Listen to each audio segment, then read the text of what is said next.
Welcome to the Karuna Life, a podcast dedicated to exploring the connection between spirituality and everyday life. I'm Gina Kitzmiller.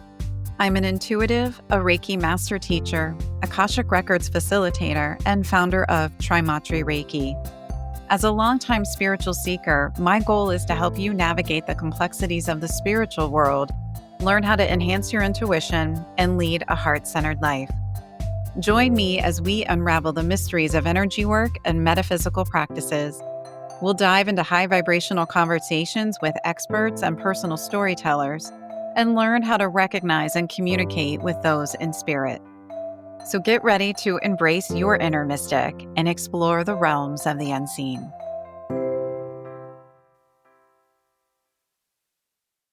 Welcome to the Karuna Life. I'm Gina Kitzmiller, and today I have the pleasure of interviewing Alice Foeller. Alice is a graduate of Northwestern University. She is a 3-time Ironman distance finisher, a community leader in North Columbus, Ohio, and is the author of a wonderful book called The Art of Compassion. This is a book about her journey through grief after her life partner of 9 years died by suicide in 2023. Alice's 2024 TEDx talk was chosen as a TEDx editor's pick and published to an international audience in 2025. Alice, thank you so much for being here today, and I'm really excited to have this conversation. Thank you so much for having me, Gina. And today I really wanted to focus this episode around the topic of how do we support those who are grieving, because I think it's a very important topic. I know that even for myself, before I went through a substantial loss, I was often the person who didn't know what to do, right? And I would want to do something. I would be concerned about a family member, a friend, a coworker. And then I would always have this little bit of anxiety of what if I'm overstepping, right? What if they don't want the type of support that I'm offering? And too often, I think that I would give in to that anxiety and not do enough for them. And so I think it's a really important topic. It's one that you cover so beautifully in your book to give very practical tips and advice for how to support those who are grieving. And for the listener, can you describe a little bit about your book, The Art of Compassion? So the book is called The Art of Compassion, Supporting Friends Through Dark Times. And the purpose of it is to share some stories and also some tips and a little bit of science about what we know about grief to give people some tools to feel more confident, because we all feel, when something happens to someone, we're like, oh no. And then most of us like kind of freeze up and are like, uh-oh, like, should I do something? Should I not do anything? Should I stay out of it?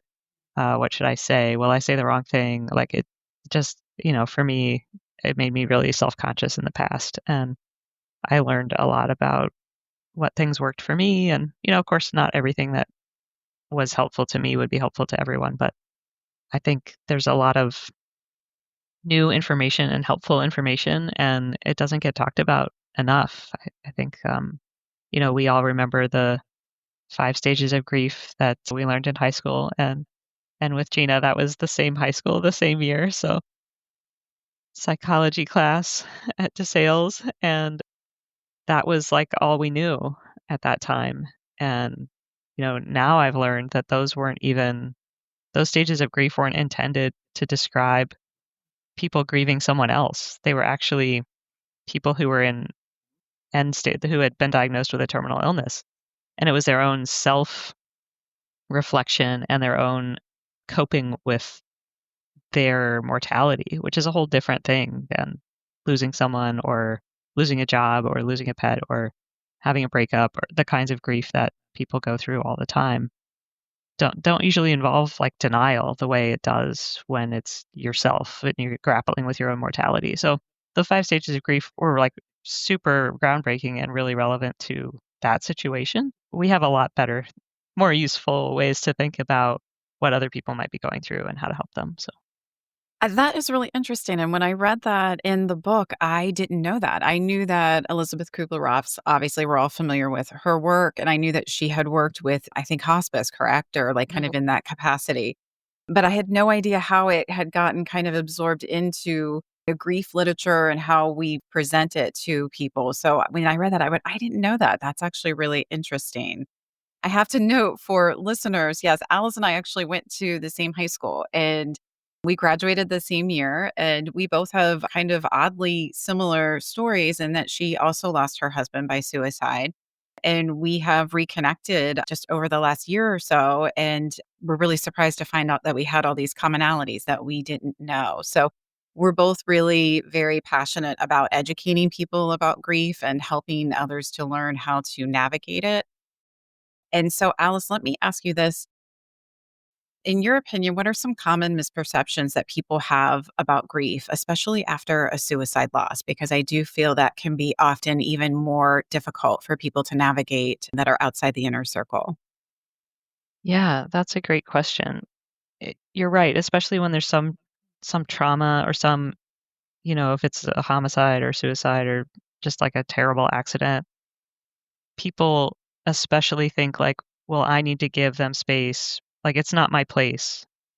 Like this is something really personal and awful and I should just stay away because there's some inner circle of people who's like taking care of this person and I'm just going to be intruding. And I didn't find that to be true in my experience that I didn't want people. I think it's true that I didn't want people asking a bunch of, like, detailed questions. I mean, if I wanted to share, if I was in a mood to share, I would just blah, blah, blah about everything that happened, but I didn't I think maybe people sense that they are, like, curious and they wanna know what happened, and then they know that that's kind of not polite. So they just remove themselves altogether instead of holding off that urge to find out the details, but still bringing a meal or, reaching out, sending a card, and those things were really important because I think I connected just with different types of people than I normally would have. The people that I would maybe call, like, my best friends to hang out with were not necessarily the same people who were really great at that moment, and so the inner circle isn't necessarily what people think it is, is my answer to that question. And family members aren't always that great. Like, maybe they are, maybe they're not. You know, I'm from like a bottled up German ethnic tradition, so we never really talked about our feelings in our family. And my family was there for me in terms of if I needed someone to, you know, take over with the kids or something like that. But it wasn't where I went to for like catharsis or to share. So, yeah, I think people figure that they're not the person who should be reaching out, but you never know if you're the right person, and reaching out doesn't hurt anything. I think that's a good point. I think for me, my inner circle was my closest group of girlfriends, and I was really lucky in that way.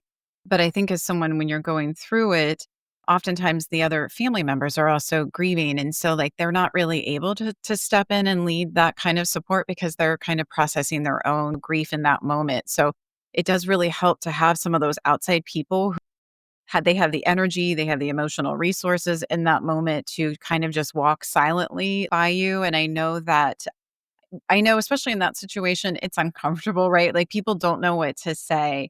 And I think that as someone who's gone through it, I certainly understood that I didn't have any answers and I didn't certainly expect anyone else to have answers for me as well. And that silence like was okay. And that it's also, I think, oftentimes people feel uncomfortable, but it's also sometimes nice to have a distraction, like, as like, we don't necessarily want to talk about it 24/7. Like, sometimes it's nice to step back out and have different conversations, and that we don't necessarily feel like we're getting disrespected if they don't bring it up at every single conversation every time they see you. And so I think it's important to let the person who is grieving kind of take the lead. And if they aren't mentioning it, that's okay. It's like you can always leave that door open for them. And even just to say that, if you'd like to talk about it, I'm here, but I'm going to let you take the lead and allow that to happen a little bit more naturally. Yes, absolutely. That's so true that any given day or any given minute, I might have been in a place of, "Oh, I really wanna talk about this, and even though I already told you the whole story, I'm gonna tell you the whole thing again because I just need to say it out loud." Or I might be like, "Let's go see some live music and get some great food because I need to get away from thinking about this." Yeah, I think having the ability to just be with someone and let them take the lead and be willing to sit there quietly is super important. I know that the first day, my kid's father, who's not was not my husband who died by suicide, he came to help support me and the kids, and he was actually on his way back from being out of town.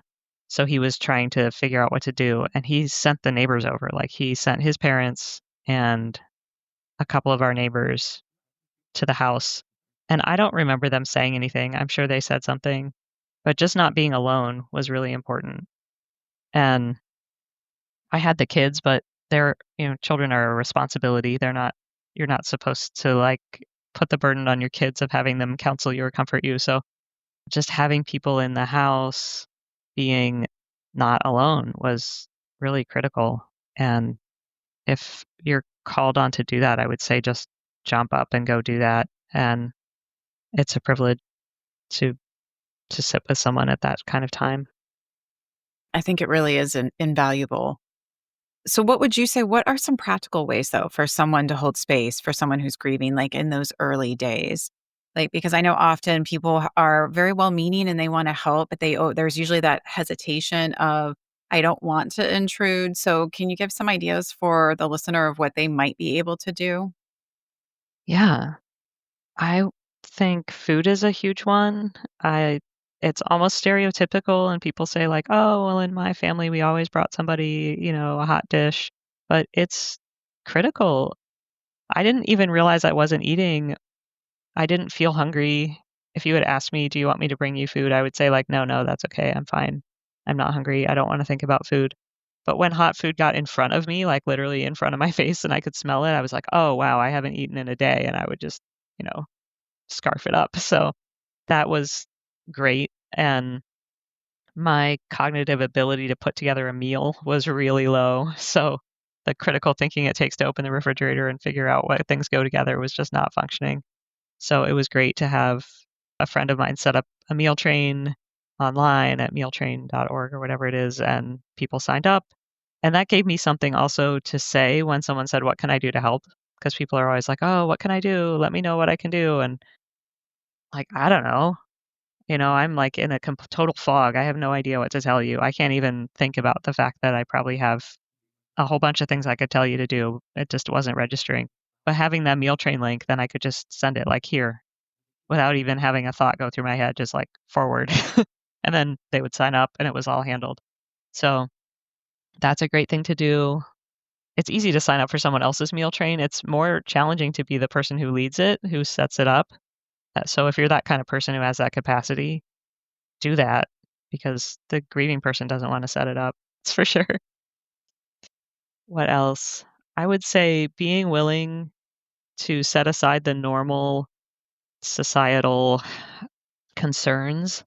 There were some times when I just wanted physical touch, like, I just wanted a hug, and there were times that people would say, like, "Great, okay, like, where do you wanna meet?" And I'd be like, "What's halfway in between?" Like, "Let's pick a parking lot," and I'd get a hug. So I lived on a cul-de-sac, so we were a pretty tight neighborhood. There's just, like, a few people, and we all know each other. And I was in having a moment, like, "Oh, man, I really need a hug," and I texted a neighbor, like, "Can I come get a hug?" And she had a very typical response, which was like, "Give me an hour," because 'cause I'm sure she was gonna, like, frantically clean her whole house. And that's, something that I would do too. But I didn't even see her like, my vision was, narrowed, and I would didn't notice whether her house was clean or not. And by the time an hour went by, like, I really wasn't in that moment anymore. Like, I still went over and I still got the hug and we sat down and talked and it was nice, but I really needed it right then. So, that would be some advice I would give is if someone who's in grief actually has the ability to ask you for something specific and you have the ability to deliver it, just do it because most of the time I wasn't able to articulate what I needed.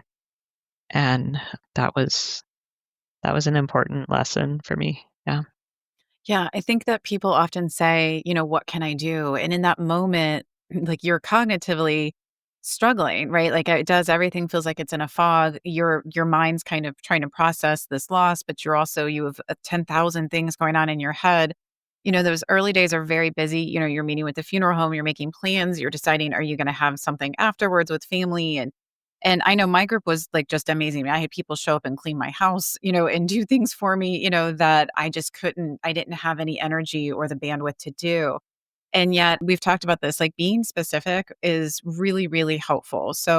And I also found gift cards really helpful because Mhm. people, as the weeks went by, they would, give me, I think I even had like a Giant Eagle gift card and, coffee gift cards. And every time I used one, it just reminded me that somebody out there like cared about me. So even if the person wasn't with me and it was a Wednesday morning and I would give that Starbucks gift card, I felt cared for in a way that I wouldn't have expected beforehand.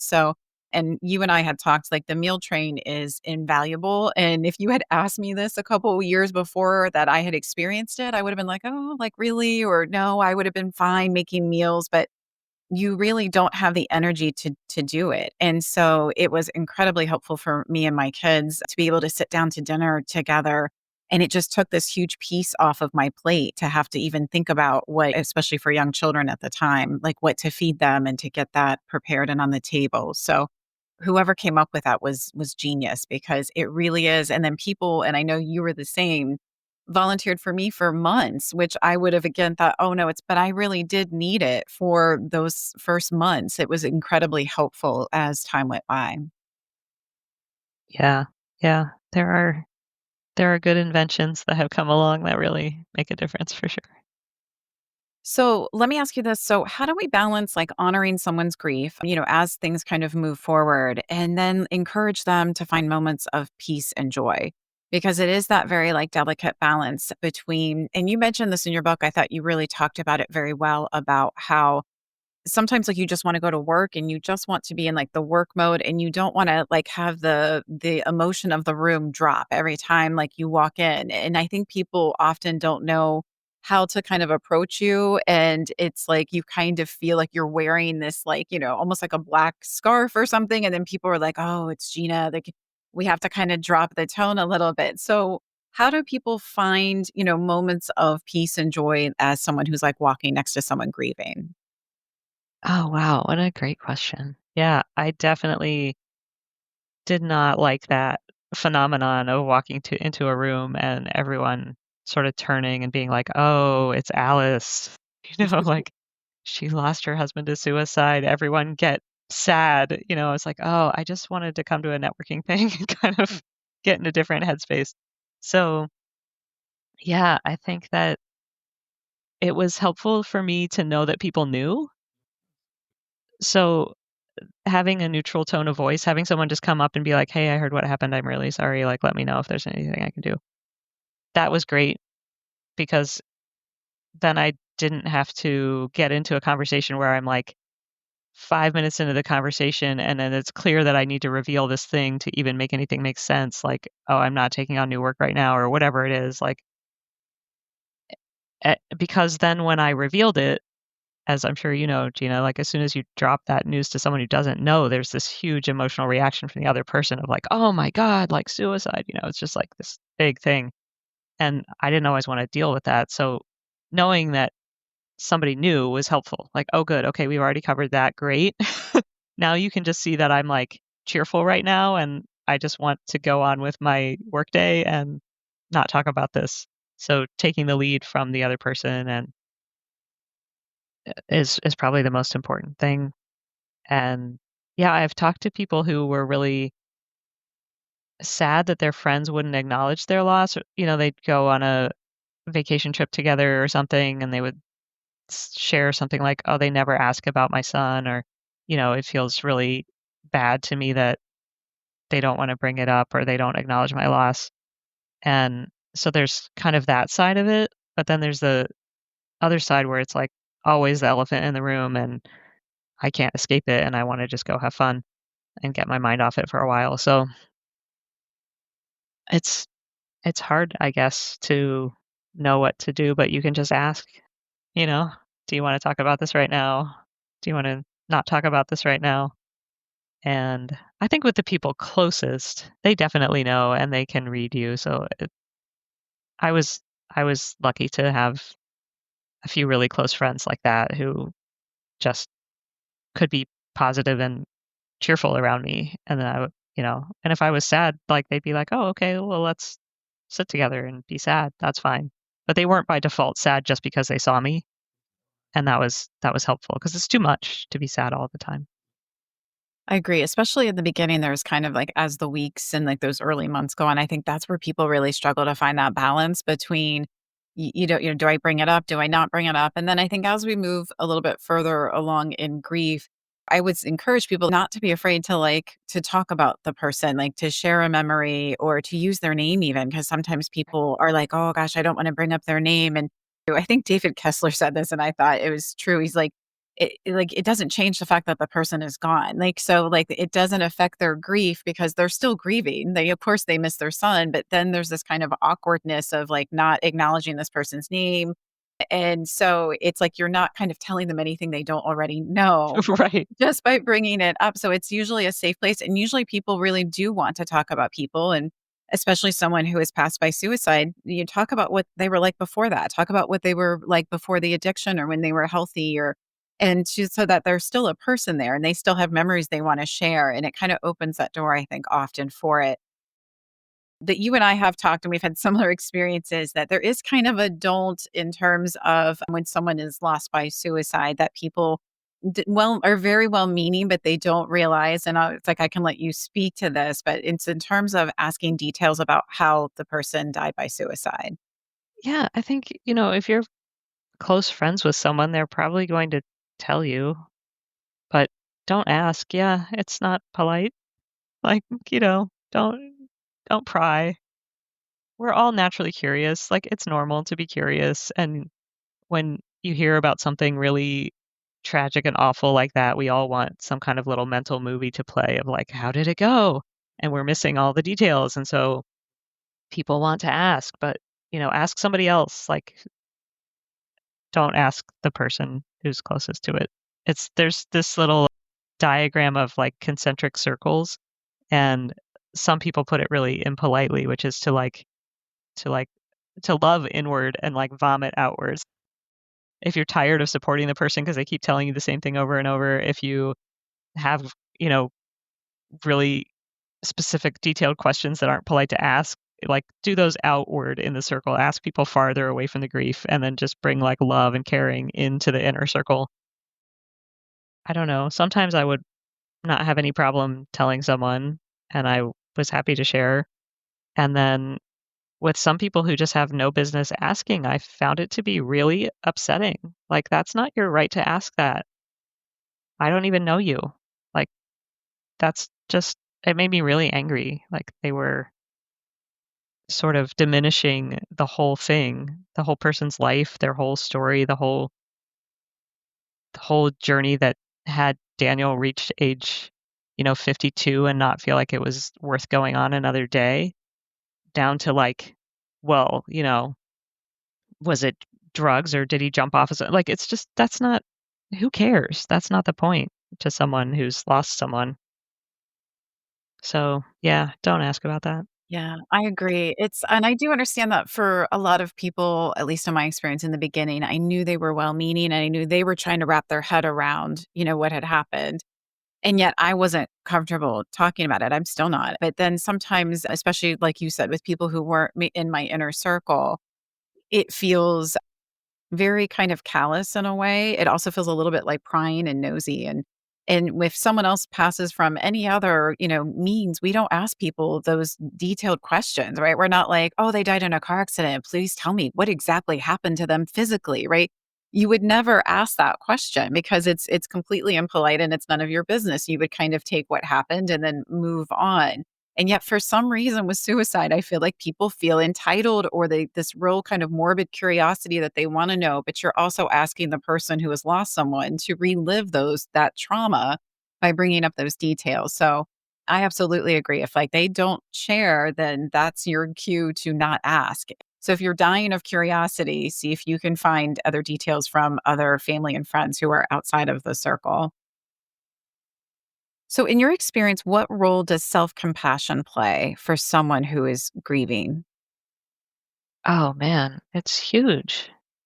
I think if we are talking specifically about suicide grief, there's this whole element where, I blame myself and I think what else could I have done? And then everyone around me was also saying things like that, like, "Oh, I didn't text him back yesterday." And it was like, look, if that would have that was actually I know they were feeling that, and that's a valid feeling because I was having that same feeling.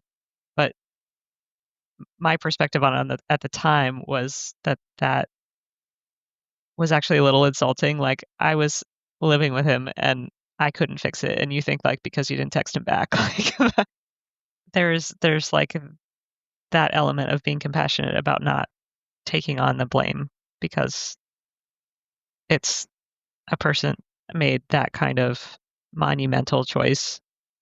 It was not a reaction to somebody else. That's a fully personal, enormous choice that has been thought about for a long time. So there's compassion in that sense of letting myself off the hook. And the best thing a friend said to me that helped with that was someone I called that day that I found him. And I was saying things like, I shouldn't have gone out of town yesterday. I shouldn't have left. And he said, "This was not your fault. His brain was broken. His brain was broken and it had nothing to do with you." And that was really a really helpful thing to hear. And then being compassionate with myself through the rest of the journey was really a lesson in being, giving myself gifts and positive self talk and accepting support from other people and accepting those gift cards and spending them and not putting them in a box like maybe it'll get worse and I'll want to have these later. Like, no, somebody bought you North Star, go get North Star and eat it. And my sister gave me like a facial gift certificate that she had gotten from someone. And I had never even had a facial. And I was like, I don't know what this is, but it seems like it would feel good. So I'm going to go to this place and just enjoy it. And anything anyone offered that sounded good, I said yes. And that was a real lesson for me in receiving because I have been raised in a kind of culture of it's good to deny yourself and to sacrifice and you give everything to your kids and all that kind of like this is a noble thing to not take anything from anyone. And I realized that not only does it support me to accept, but it creates connection and the person giving feels like they've given something that's helpful and it builds community and relationships. So that was important. And then the last one I'll talk about is grace for myself. I have a lot of areas where I'm not strong, but I've always been like organized and intellectually sharp. And I lost that for a while. Having a meeting pop up on my calendar and realizing it was 45 minutes ago and that I didn't even show up, that's not something that usually happens to me. And that was happening. And I couldn't think clearly. And it was very scary and frightening because that was a part of me that I had always relied on to the point that I didn't even think of that was a thing. I never recognized it as a thing because it was just something I took for granted. I had real fuzziness and cognitive issues for a few days at least. And having grace for myself and realizing this is a symptom of grief and it will probably get better. And I can just tell people I'm going through something really difficult and I just, need to put on my out of office on my email and have other people handle stuff was a really important lesson that that is helpful now. I mean, I am not in that state of the grief process right now, but other things happen in life. And previously I would just, put my head down and barrel through and like, oh, it's okay. I don't need any help. And now I'm like, you know what? Why don't I just share with people? Like, wow, I have a lot going on right now. I'm struggling to balance all these things. here are all the things. Does anyone have any capacity to jump in here? And people are flattered to be asked. Yeah. That makes sense because I think I was the same way where I kind of always like, "Oh, I have everything together." Even if I didn't, it was like, I'll just throw all these balls in the air and kind of figure out how to juggle them. And I think that when you're grieving, all those balls come down. And that was part of the grief that every time I think of prior to this, if I thought about grief, I would tend to think of it from an emotional perspective. And especially through traumatic grief, I didn't realize how much it very much physically takes a toll. It takes a toll on your body. It takes a toll on like your energy levels, your memory, your just even your personality. I'm sure we talked about this too. Like you're very short tempered. It's like you just don't have kind of the bandwidth that you normally have. So if you are walking next to someone grieving, even just telling them if they say I'm having memory problems that, hey, that's normal. Finding that out, which I read through Dr. Alan Warfelt's book, nobody had told me that. And I was like, oh my God, thank God, because I couldn't Right. figure out. And mine lasted for weeks. It wasn't even just a couple of days that I was really struggling. It's almost like you felt like you had early Alzheimer's, where you're like, I could not recall certain things or conversations. It would just be Yes. like kind of in one ear and out. And I think it's because you're processing so much internally, but no one had told me that. And then just the physical shock of it, and just as grief in the body, it was like I needed so much more rest. I was just exhausted for weeks, and you're trying to process this. And so I was surprised at how much I felt just in my physical body as opposed to just thinking about it from like an emotional perspective. Yes, absolutely. Yes, sleeping, I was sleeping all the time. And then for me, I felt this combination of like anger, fear, like this sort of adrenaline a lot, all the time. I was just angry at everybody. Like I was angry at Daniel, but I was angry at like the grocery store clerk. I was angry at, just everything. It didn't matter. I was just sort of like a fire and whatever came across just got burned. Yeah, that was a very physical sensation that I was always trying to get out. Like, how can I get this anger out of my body? Like, I gotta get, like, it's eating me. And like, I need to find some way to get it out. And that had a lot to do with my like wanting to just get hugs from people and be held and things like that.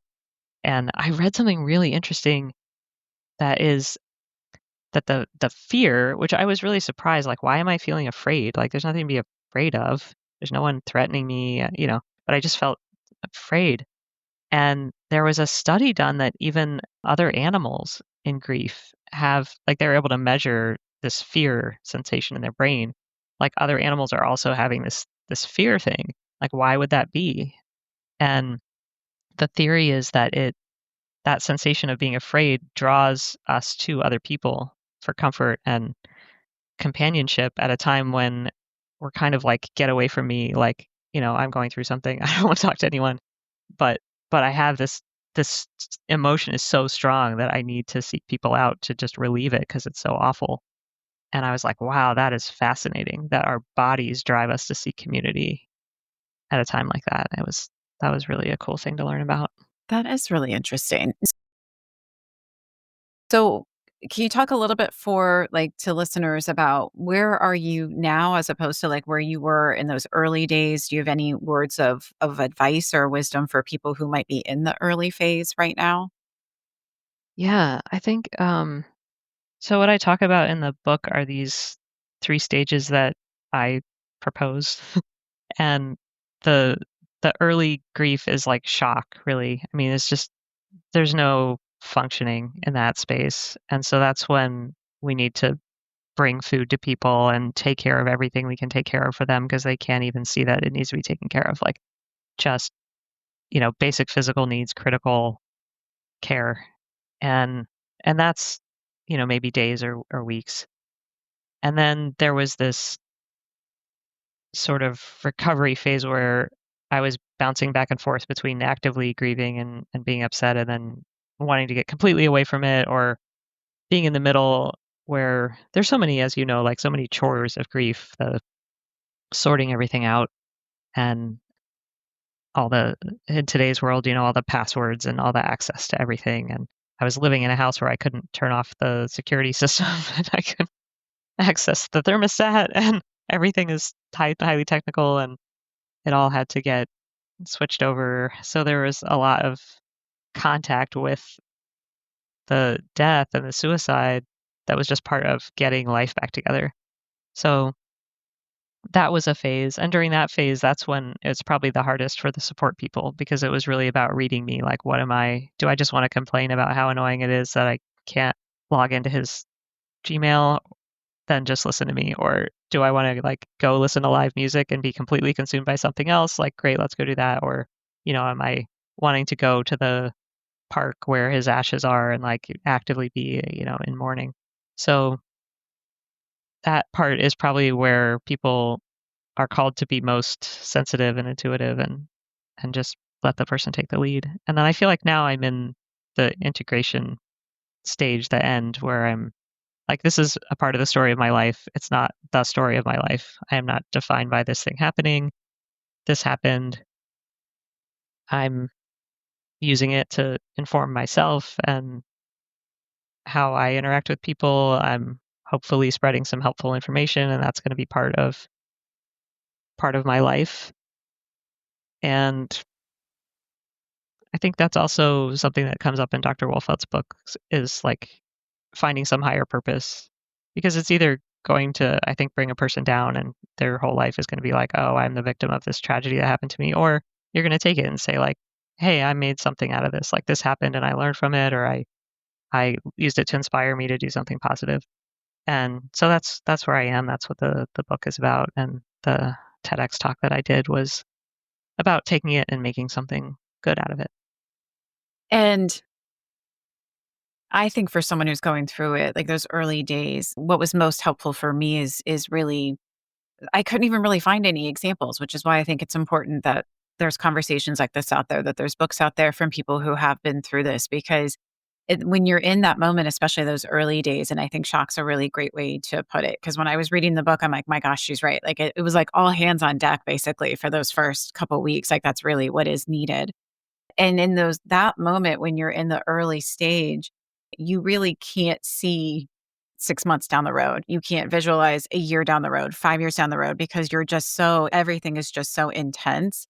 And so it was really kind of just finding something, hopefully that little spark of hope of like, I'm not there, but I do know there are people that have made it through like to the other side and that it is going to shift and change for that person. There's that transformation that you kind of go through that no one asked for, but yet it is still very much present. And I know people use this comparison, but I always felt like I was in a valley and just like looking frantically to be like, when is this going to start to like rise back up? When am I going to see this like light again? And it's so subtle when it comes back, but it does slowly start to come back over time. But just to even know that it's out there, I think can be incredibly helpful for people.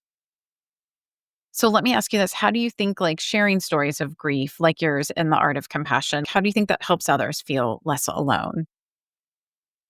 I think it's really important to talk about it. It's this ubiquitous experience. We all lose people. Death is the only inevitable thing about being human.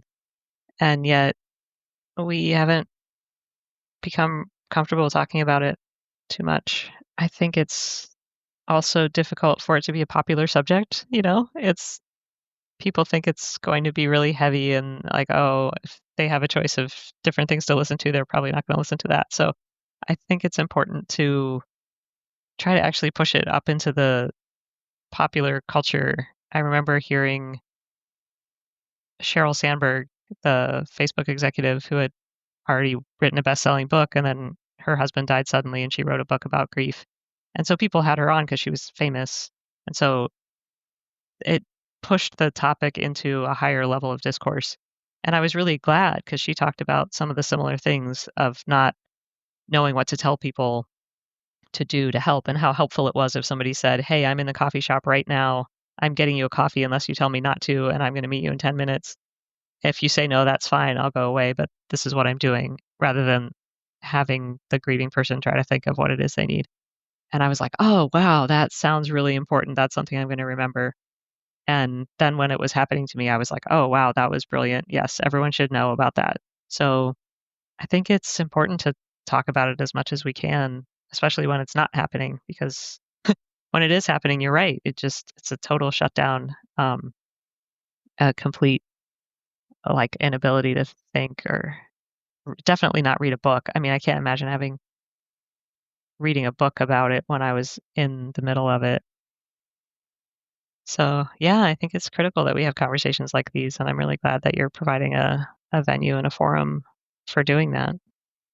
Thank you. So, what would you say, like, your number one takeaway would be for someone who is like, okay, they find themselves unexpectedly in the next, month or two, someone passes away. Like, what's like the one thing that you want them to remember? Yeah, I mean, I think for the person in grief, like, if there's a friend who is there's something about them that's calling to you that's saying, like, "This person can help," even if they're not your normal best friend, like, just go with that instinct. I had a couple people show up who weren't really central in my life before that, and they just were in the right place at the right time, and they were the energy that I was needing in that moment, whether it was a sort of no nonsense energy or whether it was a, like, really sensitive emotional energy. Like, whatever's calling to you, just go with that. So just give yourself permission to do that, to connect with whatever it is that's calling to you and seems to be connecting with you. And then for the people on the outside who are seeing their friends struggling, yeah, just keep in mind that whenever you offer something vague, you're kinda creating work, right? Like, if you say, for example, "Hey, would you like to go get dinner?" And they say, "Yes, that sounds good." Just make all the arrangements. Like, just pick a place, you ask their friend what their favorite place is, make the reservation, tell them what time it is, offer to pick them up or something.